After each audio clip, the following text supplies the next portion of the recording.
Selamat pagi, selamat siang, selamat sore, selamat malam. Pokoknya saya udah ucapin selamat apa, nanti kalian yang nonton di waktu kapanpun, pokoknya saya udah ucapin deh selamat apa gitu. Nah, hari ini kita akan membahas soal OSK tahun 2019 untuk bidang kimia.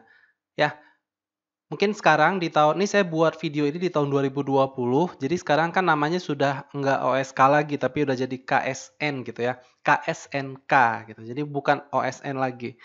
Oke, tanpa perlu panjang mukadimah, kita langsung colek soal nomor satu ya. Berikut ini adalah rumus struktur guanidin yang terdapat dalam urin dari hasil metabolisme protein. Ini rumusnya sudah ada. Sorry, ini strukturnya gitu. Kita harus buat rumusnya dulu. Berarti kan C-nya cuma ada satu nih. Tintanya kita ganti dulu ya, kurang bagus nih. Ya, C-nya kan cuma ada satu. Terus untuk N-nya ada 3 ya. H-nya itu ada berapa? Ada 5 gitu loh teman-teman. Ini kita cari dulu deh MR-nya. Berarti MR dari senyawa ini, C itu 12 ya. 12 kita tambah dengan N itu 14. 14 dikali 3 berarti kan 42. Terus kita tambah dengan H itu 5. Nah, berarti ini setelah kita total dapatnya 59. Oke ya. Terus katanya gini, tentukan persen massa nitrogen dalam guanidin katanya. Nah, jadi kita harus mencari persen si nitrogennya aja di dalam guanidin ini. Ada yang masih ingat nggak gimana cara mencari persen unsur di dalam senyawa? Itu cukup sederhana rumusnya. Kalian bisa gunakan persamaan ini ya. Jadi persen N itu berarti AR si N-nya berapa, terus kalian kali dengan jumlah atom N-nya, lalu kalian bagi dengan MR si senyawa ya. Senyawa. Oke, terus kalian kali dengan 100%. Nah, gitu. Jadi nanti kalau mau cari persen si H, ganti aja. Persen H sama dengan ARH kali jumlah H. Masukin aja angka-angkanya. Nah, sekarang kita tinggal masukin aja nih angkanya. Apa aja tuh data yang dikasih tahu tadi. Berarti ARN kan sudah ada ya. Kalian bisa lihat aja di tabel periodik ARN itu 14. Terus kalian kali dengan jumlah atom N-nya itu ada 3 ya. Terus per MR senyawa. MR senyawa udah kita cari 59. Kita kali dengan persennya, yaitu 100%. Ini udah saya cari, itu dapatnya 71,18%. Oke. Jadi jawabannya yang paling mendekati itu adalah D ya. Hanya beda sedikit angka itu nggak masalah teman-teman ya. Nah ini kebetulan udah ada kuncinya. Jadi saya nggak dapat naskah yang plong gitu. Jadi nggak apa-apa, kita cocokin aja kuncinya. Nanti kalau ada yang nggak cocok dengan kuncinya, nanti kita akan bahas secara detail kenapa begitu. Oke, lanjut. Oke, soal nomor 2. Sebanyak 1,5 gram sampel suatu biji yang mengandung perak dilarutkan. Tapi nggak tahu nih dilarutkan dalam apa gitu. Terus katanya gini, semua Ag yang larut diubah menjadi 0,128 gram Ag2S ya. Jadi ceritanya gini tadi. Kita buat ilustrasi dulu deh. Jadi ada sampel, katakan aja bebatuan segini ya. Jadi bebatuan ini itu isinya sampel dari biji. Nah, jadi di dalam sampel biji ini ya, ini saya tandain dulu, biji itu masanya 1,5 gram. Nah, jadi dalam 1,5 gram sampel biji ini, itu diubah menjadi apa? Menjadi Ag2S dengan massa 0,124 gram. Nah, gitu teman-teman semua. Jadi yang ditanya di soal adalah persen massa Ag dalam biji. Nah, jadi kan pastinya massa Ag dalam Ag2S itu pasti sama dengan massa Ag di dalam biji. Benar nggak? Pasti benar. Nah, sekarang kita harus mencari massa Ag di dalam Ag2S. Mewakili massa Ag di dalam biji. Lalu kalian cari tahu persen. Nah, gitu. Kalau yang sebelumnya kan tadi rumusnya persen unsur di dalam senyawa. Nah, sekarang massa unsur di dalam senyawa. Kita bisa gunakan persamaan ini. Berarti massa Ag itu sama dengan AR si Ag ya. Itu kita kali dengan jumlah Ag ya.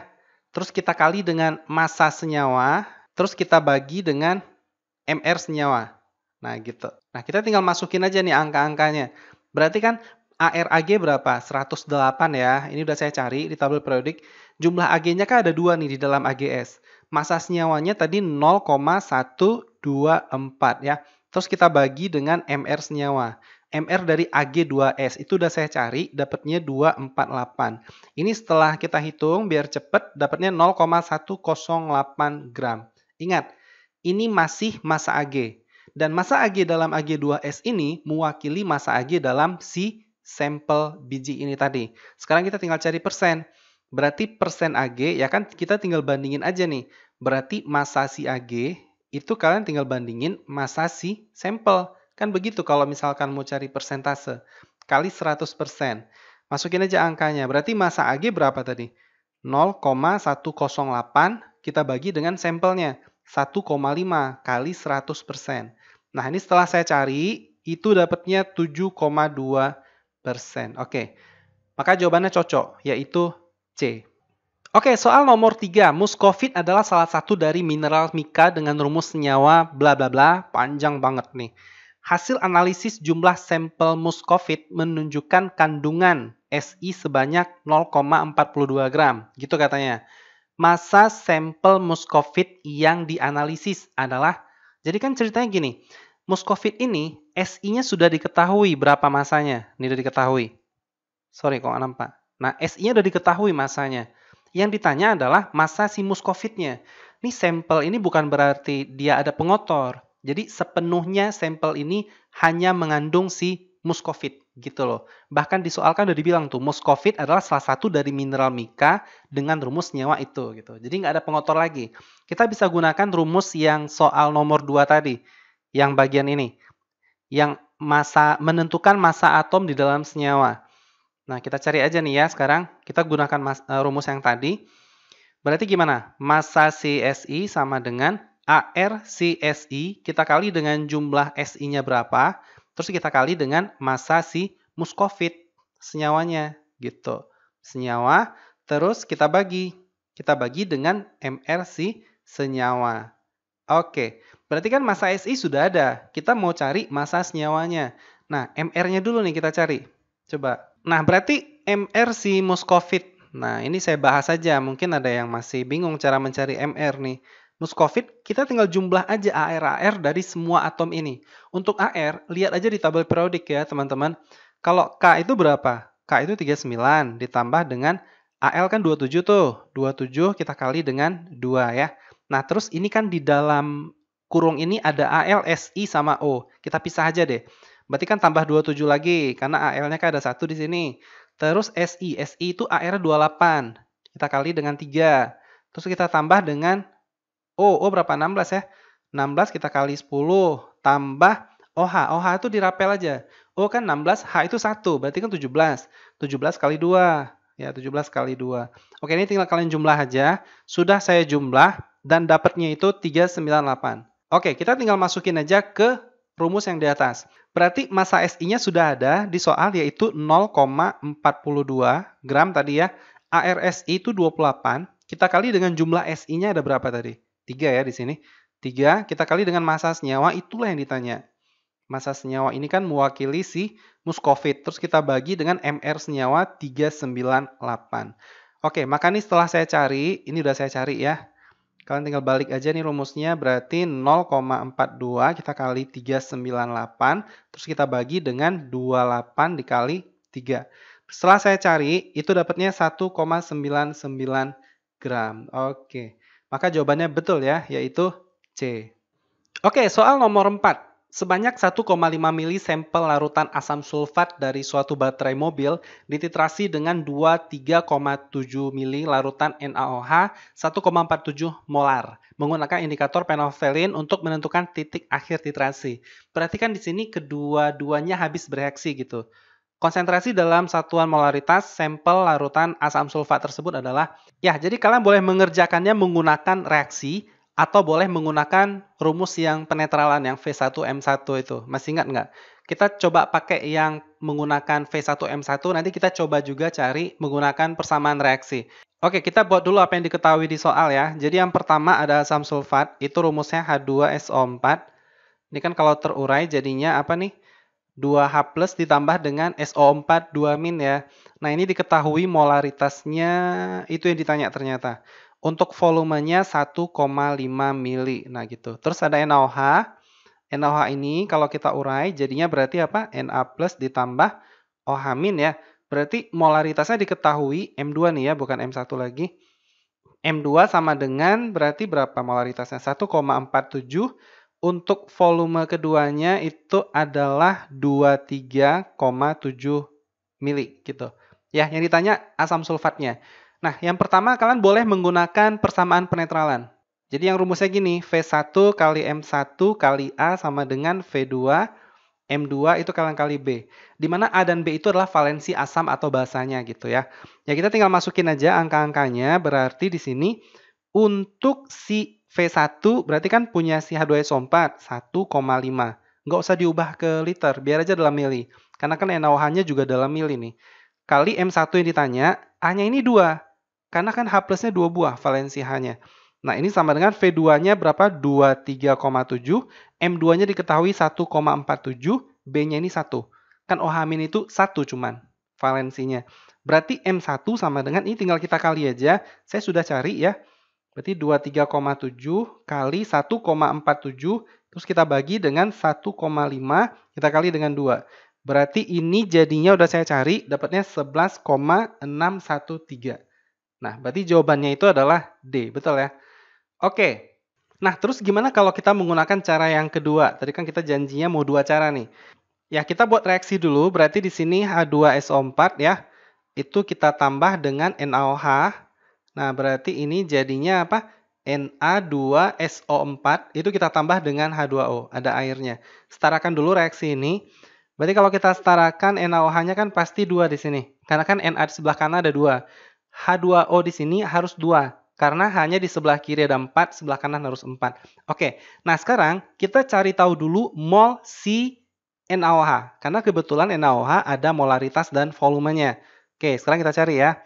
Berarti mol si NaOH. Tinggal kita kali aja molaritas kalian kali volume. Berarti di sini jadinya berapa nih? 23,7, sorry, ini volumenya.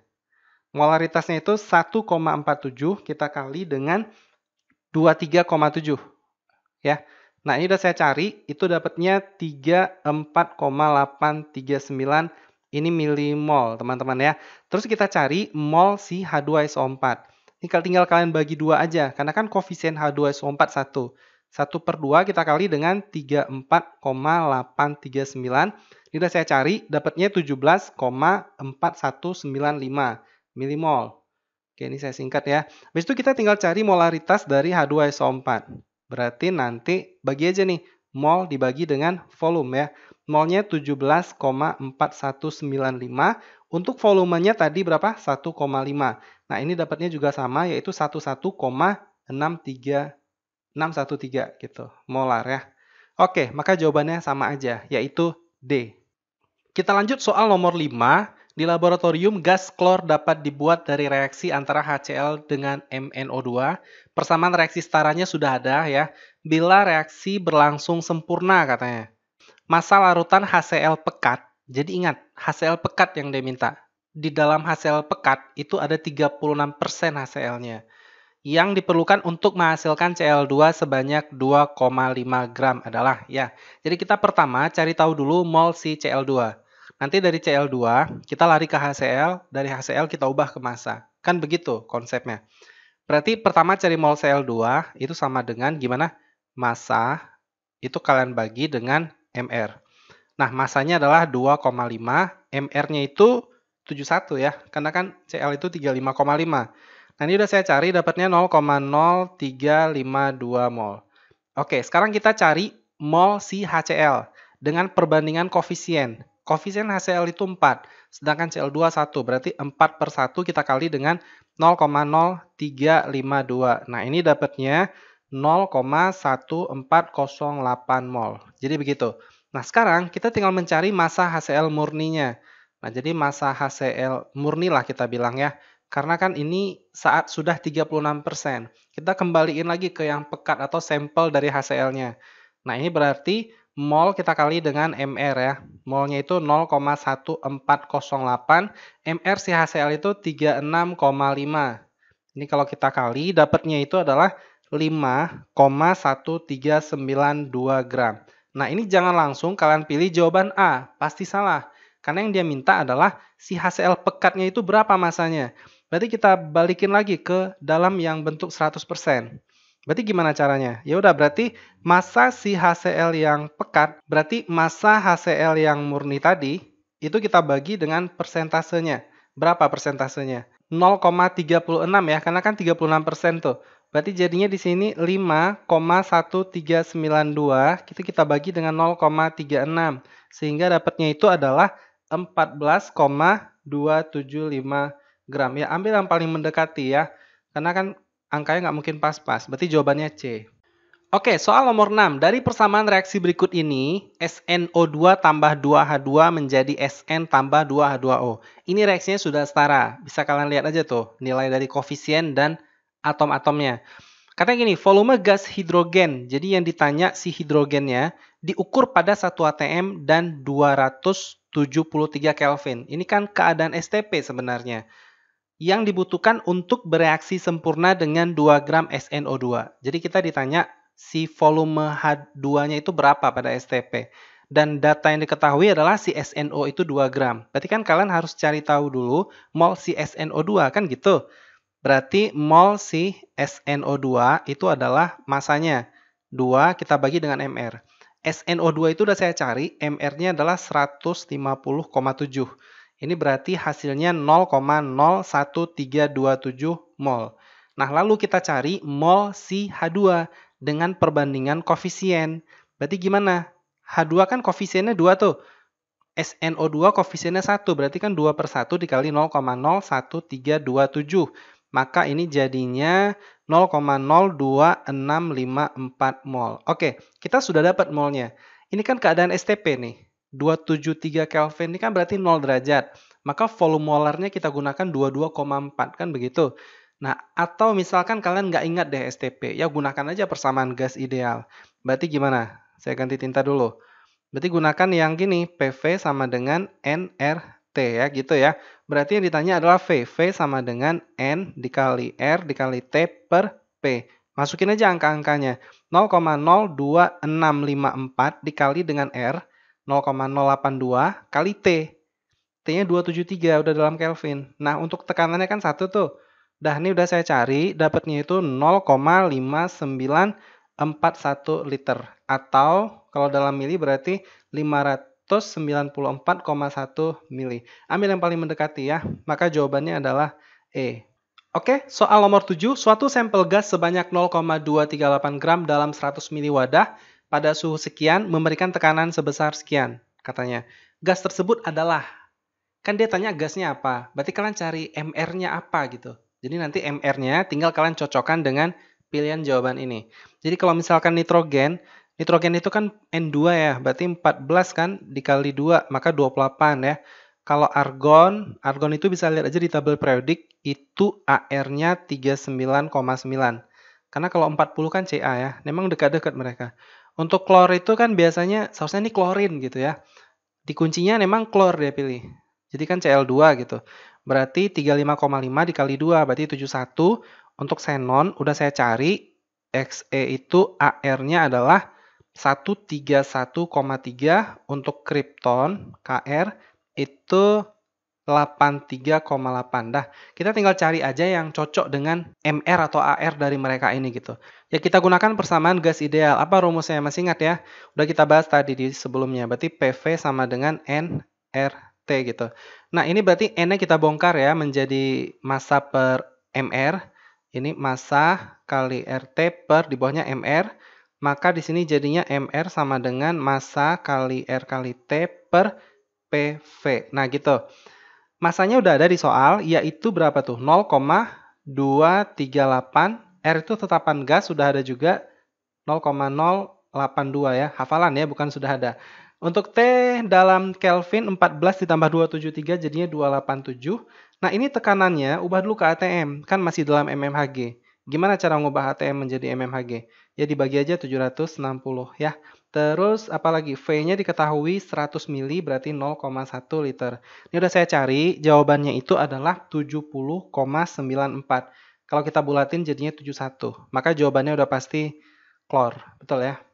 Yap, soal nomor 8, entalpi pembentukan standar delta HF0 timbal 2 karbonat adalah gitu. Timbal 2 karbonat. Jadi kalau timbal 2 itu kan Pb2+.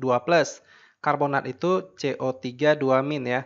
Berarti kan senyawanya itu adalah PbCO3. Oke. Nah, jadi kebetulan di sini udah betul semua sih PbCO3, PbCO3. Oke. Sekarang kita lihat pernyataan persamaan termokimia yang paling tepat untuk proses tersebut adalah. Nah, perlu kalian ingat kembali bahwa pembentukan standar atau delta HF itu berarti membentuk senyawa dari unsur-unsurnya. Saya tulis dulu deh. Oke, jadi entalpi pembentukan standar itu lahir dari pembentukan 1 mol senyawa dari unsur-unsurnya. Kita contoh dulu. Nah, unsur itu seperti apa coba? Unsur tuh yang sendirian dia satu atom gitu. Tapi bukan berarti dia hanya satu, bisa aja diatomik atau nanti banyak gitu indeksnya. Jadi unsur itu hanya satu jenis atom, misalkan kayak Na gitu ya. Cl2 kan ini ClCl gitu. Misalkan S8 ini unsur. Nah, jadi unsur membentuk senyawa gitu. Nah, kita contoh misalkan H2O. H2O itu kan terbentuk dari apa-apa aja. Ya udah dari H2 dan O2 gitu unsurnya. Kita tinggal setarakan aja tanpa mengubah koefisien si H2O. Ini harus 1 di sini koefisiennya. Berarti supaya 1 maka O2-nya di sini setengah gitu. Kita contoh lain, misalkan NH4NO3. Nah, ini terbentuk dari apa-apa aja unsurnya. Berarti N2, ada H2, yang terakhir ada O2. N2-nya kebetulan udah setara. H-nya di sini ada 4 sebelah kanan, sebelah kiri 2, berarti di sini 2. O-nya di sebelah kanan 3, sebelah kiri 2, berarti 3/2.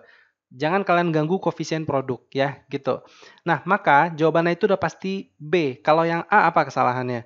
Kita cari-cari kesalahannya nih. Kalau yang A, itu kesalahannya adalah ini reaksinya nggak setara di sini, di reaktannya. Ini kan bagian O-nya di sini 3, sebelah kanan, sebelah kiri 2. Kalau B udah pasti betul. Kalau yang C ini ada 2, ya ini salah. Kalau yang B itu terbalik, ini penguraian ya. Penguraian standar ya, ini penguraian. Nah, nanti kalau ditanya penguraian ya seperti yang D gitu. Berarti delta H D ya. Nah, kalau yang E itu penguraian, tapi bukan standar karena di sini 2 gitu. Ya, maka jawabannya udah pasti B. Oke, kita lanjut soal nomor 9. Perhatikan persamaan termokimia berikut. Ini reaksinya sudah ada. Di antara pernyataan berikut yang tidak benar ya yang diminta. Yang salah nih. Mengenai persamaan termokimia di atas. Coba kita lihat yang A. Bila persamaan tersebut dibalik, nilai delta H adalah plus 92,4. Ini kan betul nih. Kalau dibalik, itu kan minus jadi plus. Plus jadi minus dalam persamaan termokimia. Yang B, 4 ikatan HCl lebih kuat dibandingkan 4 ikatan dalam H2 dan Cl2. Ini juga benar. Apa sih maksudnya gitu? Kan biasanya kalau mau cari delta H dari energi ikatan, masih ingat nggak? Delta H dari energi ikatan kan berarti sigma, energi ikatan tuh saya singkat aja sebagai disosiasi atau D gitu ya. Jadi sigma D sebelah kiri atau reaktan itu kan kita kurangi dengan sigma energi ikatan atau D dissociation yang sebelah kanan. Kan begitu rumusnya. Bener nggak? Reaktan dikurang produknya gitu. Coba saya tulis dulu ya. Nah, berarti ini yang bagian reaktan, itu kita kurangi yang bagian produk. Nah, gitu. Nah, apa kesimpulannya? Kan dia bilang gini, 4 ikatan HCl lebih kuat dibandingkan dengan H2 dan Cl2. HCl kan di sebelah kanan nih. Kalau yang H2, Cl2 kan di sebelah kiri. Nah, rumus delta H untuk energi ikatan itu kiri kurang kanan. Nah, berarti kesimpulannya apa? Reaktan itu, total energi disosiasinya itu harus lebih kecil dari produk. Supaya apa? Kalau sebelah kiri lebih kecil dari sebelah kanan, maka kan hasilnya minus. Sesuai dengan delta H di sini. Bener nggak? Makanya dia bilang HCl itu lebih kuat. Lebih kuat kan berarti energinya lebih besar ketimbang H2 dan Cl2. Maka yang B itu juga benar. Dapat ya maksudnya? Yang C, nilai delta H adalah juga min 92,4 bila HCl yang dihasilkan berwujud cair. Nah, ini kan liquid nih yang dia minta. Sedangkan yang di soal itu gas. Itu tidak mungkin sama. Kita ingat kembali bahwa liquid dan gas itu entropinya aja berbeda. Semestinya delta H-nya juga pasti akan berbeda walau hanya sedikit gitu. Jadi salah. Makanya jawabannya C. Tapi ada satu lagi jawabannya kalau versi saya nih. Coba yang D. Sebanyak 23,1 kJ kalor akan dilepas. Berarti kan kalau dilepas ini maknanya eksoterm atau delta H-nya minus nih. Bila dihasilkan 1 mol gas HCl. Berarti tinggal kalian bagi aja nih. Maka 92,4 itu bagi aja dengan 4 gitu. Ini kan minus ya. Berarti di sini jadinya berapa? 23,1. Kalian tidak perlu letakkan minus di sini karena kan dalam pernyataan kalor akan dilepaskan gitu. Berarti Q-nya nih. Ya, ini Q-nya. Dan itu sudah dinyatakan dilepaskan kalor, berarti delta-nya pasti minus. Dan ini benar gitu loh. Nah, nomor E yang saya yakin salah juga. Karena di sini dia minta delta H. Seharusnya kalau delta H, ini harus pakai minus. Benar nggak? Iya kan? Kalau yang D itu kan dia sudah nyatakan dalam kalor, kalor akan dilepaskan. Kalau kalor itu tidak ada plus minus gitu. Kalau delta H pasti ada plus minusnya karena kan dia perubahan. Jadi menurut saya jawabannya C dan E gitu. Kita lanjut soal nomor 10, senyawa diklorodifluorometana atau CCl2, F2 banyak dipakai sebagai aerosol propelan atau pendingin pada temperatur ruangan, pada pengatur temperatur ruangan, dan bersifat inert atau sukar bereaksi. Di antara pernyataan berikut yang benar ya yang dia minta, yang benar itu mengenai senyawa inert tersebut. Nah, jadi ini udah saya rangkum sedikit masalah energi ikatan CF, Cl, CBr, sama Ci. Itu semakin ke bawah, energi ikatannya semakin lemah. Karbon mengikat I itu semakin kecil energi ikatannya. Lebih mudah putus dibandingkan CF gitu.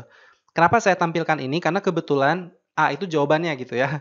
Karena dia minta kan yang benar nih. Yang A coba lihat. Energi ikatan karbon fluor itu lebih besar. Kenapa bisa lebih besar? Karena kan polaritasnya itu lebih besar. Atau perbedaan keelektronegatifan C dengan F itu lebih besar dibandingkan dengan C dengan I, CBr atau CCl. Jadi kan karena dia tinggi, maka gaya tarik C dan F itu kan semakin kuat. Jadi untuk memutuskannya butuh energi yang lebih besar. Nah, oleh sebab itu, jawaban B pasti salah. Ikatan karbon fluor polaritasnya bukan rendah. Jadi seharusnya di sini tinggi gitu, ya. Nah, jadi jawaban nomor A itu benar. Kalau yang C, karbon memiliki keelektronegatifan tinggi, salah. Justru dia yang rendah. Karena kan keelektronegatifan tinggi itu ada pada FClBrI. Jadi ini salah ya, seharusnya rendah. Saya tulis di sini aja deh, rendah ya. Nah, terus yang bagian D, senyawa fluor tidak mudah terbakar. Nah, ini agak aneh gitu loh. Tadi kan di teks dia bilang bersifat inert atau sukar bereaksi. Ya, berarti kan seharusnya ini betul juga kan gitu. Atau gini deh, coba saya cek ya. Nah, saya ada riset kecil gitu untuk senyawa fluor. Diklorodifluorometan ya. Ini kan CH, nggak ada H ya, CF2Cl2. Nah, itu memang ditulis non-flammable sih. Nah, ini coba kalian lihat. Flash point ini kan apa, limit ledakan gitu. Limit ledakan itu kan sama aja dengan flammability point gitu. Jadi limit dari mudahnya dia terbakar. Konsentrasinya lah gitu. Ini udah saya cari juga ya. Nah, ini untuk yang bagian flammability limit, ini kan sama aja dengan explosive limit, sama aja dengan flash point tadi. Nah, jadi kalau kita lihat di sini nih bagian flash point ya. Untuk metana aja deh kita ambil. Metana kan itu berarti senyawa dasarnya. Pasti flammable. Metana kan mudah terbakar. Flammable, mana metana? Mana metana? Nih, metana. Metana itu flammable gas, ya kan? Nah, untuk yang dikloro tadi nggak ada sih di sini. Nah, nih, diklorofluorometan itu memang non-flammable, walaupun di sini mungkin bukan D gitu.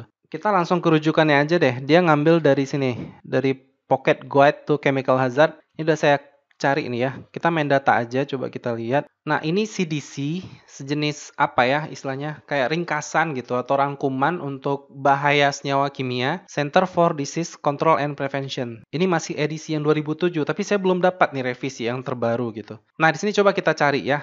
Kita cari. Oke, coba kita lihat data ini ya. Difluorometan. Ini non-flammable, teman-teman. Berarti kan kalau non-flammable ya betul-betul memang tidak mudah terbakar gitu. Atau tidak terbakar. Nah, di sini atau gini deh. Coba kita cari kelemahan pilihan jawaban ini. Senyawa fluor tidak mudah terbakar. Mungkin senyawa fluor gitu ya. Di sini kan CCl2F2, senyawa fluor juga. Mungkin yang lain kali. Coba kita cari di yang tadi. Senyawa fluor ya. Coba saya cari. Nih. Ini CHClF2. Berarti Cl-nya cuma satu. Non-flammable juga. Terus yang lain coba. Ada lagi nggak? Di sini Cl-nya yang 2, F-nya yang 1. Juga non-flammable nih. Sama semua. Atau satu lagi deh, biar lebih terbukti. Nah nih, ini sisipannya Br2 nih, nggak Cl lagi. Itu juga non-flammable gas. Ya, berarti kesimpulannya nggak usah kita cari lagi. Bahwasannya jawaban yang nomor D ini seharusnya benar juga gitu. Senyawa fluor tidak mudah terbakar. Bahkan di soal kan udah dibilang inert tadi. Jadi mau kayak gimana? Atau salah ketik ini yang bagian D atau gimana, wallahu alam ya. Oke, jadi di sini memang betul jawabannya yang senyawa fluor itu tidak mudah terbakar gitu. Oke, sekarang yang E, gaya van der Waals antar fluor lemah. Itu kuat ya, karena kan CCl2F2 ini pasti akan punya momen dipol. Kan CCl2, kan Cl2F2 gitu, berbeda. Jadi kalau berbeda kan berarti tidak benar-benar tetrahedral bentuknya. Tetrahedral cuman tidak sama gitu sudutnya. Nah, pasti akan punya momen dipol. Jadi seharusnya di sini kuat ya. Kuat ini kalau kita bandingkan dengan CF4 kayak gitu, atau kita bandingkan dengan CH4 gitu loh ya. Nah, kan pasti ini senyawa polar. CH4 kan non polar gitu, atau CF4 itu juga non polar. Jadi nanti gaya van der Waals-nya gaya Van Wallace-nya berarti di situ gaya London ya. Di sini kan dipol-dipol gitu. Ya, seperti itu. Jadi jawabannya antara A dan D. Oke, baik, kita lanjut soal nomor 11. Reaksi antara gas NO dan gas O2 menghasilkan gas NO2 adalah reaksi orde 2 terhadap gas NO. Nah, ini orde 2-nya untuk NO dan orde pertama terhadap O2. Jika konsentrasi kedua reaktan dinaikkan 2 kali, maka peningkatan laju reaksi adalah, kita buat rumus lajunya dulu, berarti V sama dengan K, konsentrasi dari si NO itu adalah 2 tadi kata soal. Untuk si O2, ordenya 1, ya kan? Nah, jadi jika konsentrasi kedua reaktan dinaikkan 2 kali, maka peningkatan laju reaksi adalah, kita tinggal masukin aja angkanya. NO 2 kali, pangkat 2, O2-nya juga 2 kali, pangkat 1. Maka kan jadinya K ini 4 dikali 2. Berarti kan 8K gitu ya. Maka jawabannya E, sudah betul ya. Oke, kita lanjut soal nomor 12. Untuk reaksi pembentukan ozon, ini reaksinya sudah diketahui ya teman-teman. Laju pembentukan O3 itu katanya sekian nih lajunya. Laju hilangnya gas O2 dalam mol liter detik adalah. Nah, kita tinggal gunakan perbandingan koefisien aja teman-teman. Ini kan laju rata-rata gitu. Jadi O3-nya kan koefisiennya 2. Untuk O2 koefisiennya 3. Jadi kita bandingkan aja. Berarti V si O2 sama dengan koefisien si O2 dulu dibagi dengan koefisien si O3 ya. Yang ditanya per yang diketahui. Berarti kan koefisien si O2 3. Koefisien si O3 kan 2 dikali laju yang diketahui tadi. Berarti 2 dikali 10 min 7 teman-teman. Maka dapatnya 3 dikali 10 min 7. Maka jawabannya itu D, udah betul ya? Oke, soal nomor 13. Larutan 0,2 molar natrium klorobenzoat, ini senyawanya sudah diketahui, memiliki pH sekian. pH larutan 0,2 molar asam benzoat yang ditanya. Jadi ini garam ya, yang C7H4ClO2Na. Ini garam, pH-nya 8,65. Berarti kan garamnya bersifat basa, ya kan? Kita butuh Ka dari garam ini untuk kita gunakan di asam klorobenzoat. Lalu kita cari pH-nya gitu. Jadi dapat ya maksudnya. Jadi ceritanya gini. Jadi punya garam nih C7H4ClO2Na. Nah ini katanya konsentrasinya 0,2 molar. Lalu pH-nya diketahui 8,65. Nah gitu. Jadi kita butuh Ka dari garam ini. Yang nantinya kita gunakan untuk menghitung pH larutan dari C7H5ClO2 yang konsentrasinya 0,2 m. Nah, jadi pertama apa yang harus kita lakukan? Kita cari pOH dulu deh, karena kan garamnya bersifat basa. Berarti 14 kita kurang 8,65. Nah, berarti ini dapatnya 5,35 gitu. Untuk hidrolisis garam basa kan rumusnya gini nih, OH- sama dengan akar, apa rumusnya? KW dibagi dengan Ka dikali konsentrasi dari spesi yang terhidrolisis. Pasti yang terhidrolisis itu C7H4ClO2 minus tuh pasti kan. Karena ini basa konjugat yang kuat gitu loh. Dari asam lemah C7H5ClO2. Oke, ini tinggal kita masukin aja angkanya. Saya ganti tinta dulu. Maka di sini jadinya kan 10 min 5,35, betul ya? Sama dengan akar KW berapa? 10 min 14 per Ka. Kita kali dengan M-nya diketahui ya. M-nya itu 0,2 gitu. Nah, oke. Ini udah saya cari ya, biar lebih cepat. Saya dapat Ka-nya itu 1 dikali 10 min 4 gitu, teman-teman. Ka ini kita gunakan untuk larutan yang asam lemah ini. Lalu kita cari pH-nya. Jadi untuk asam lemah, ini kan asam lemah ya. Asam lemah berarti mencari pH gimana? H+ dulu. H+ sama dengan akar Ka kita kali Ma ya.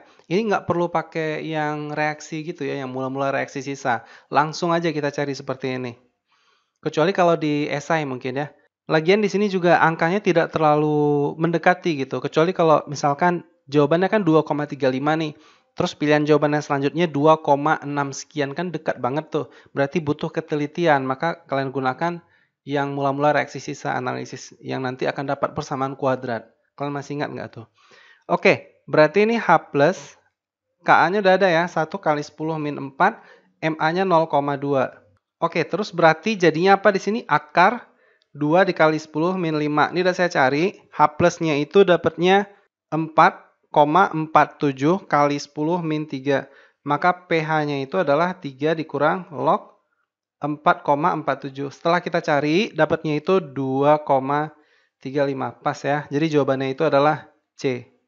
Oke, baik. Nomor 14, suatu larutan penyaga buffer yang dibuat dengan cara mencampurkan NH3 dan NH4Cl mempunyai pH 10 katanya. Ini kan buffer basa ya. Di antara prosedur berikut yang dapat digunakan untuk menurunkan pH larutan buffer tersebut.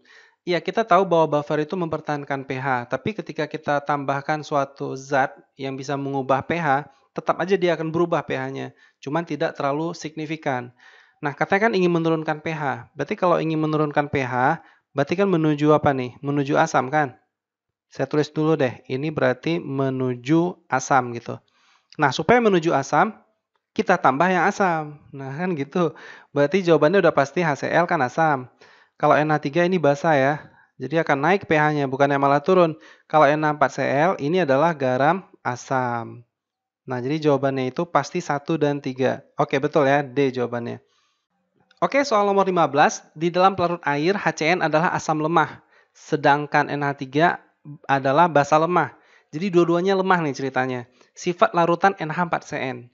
Nah, jadi untuk garam yang terbentuk dari asam lemah dan basa lemah, itu kita tidak perlu cari pH-nya, cukup lihat Ka dan Kb aja.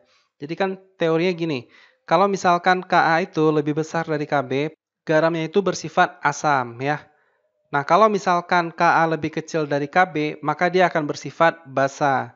Dan kalau misalkan Ka sama dengan Kb, berarti dia bersifat netral ya. pH-nya itu pasti 7. Kalau memang kalian dipaksa untuk mencari pH-nya, kalian bisa gunakan persamaan ini. H plus sama dengan akar KW per KB itu dikali dengan Ka. Nah, ini bisa kalian gunakan ini ya. Oke, maka jawabannya itu ada dua kemungkinan. Kalau nggak basa kuat, berarti basa lemah. Karena kan di sini Ka-nya 10 pangkat min 10. Itu lebih kecil dibandingkan 10 pangkat min 5. Berarti Kb lebih besar dari Ka. Maka dia akan bersifat basa. Jadi tidak mungkin pilihannya B. Pasti yang paling tepat adalah E, basa lemah. Ya.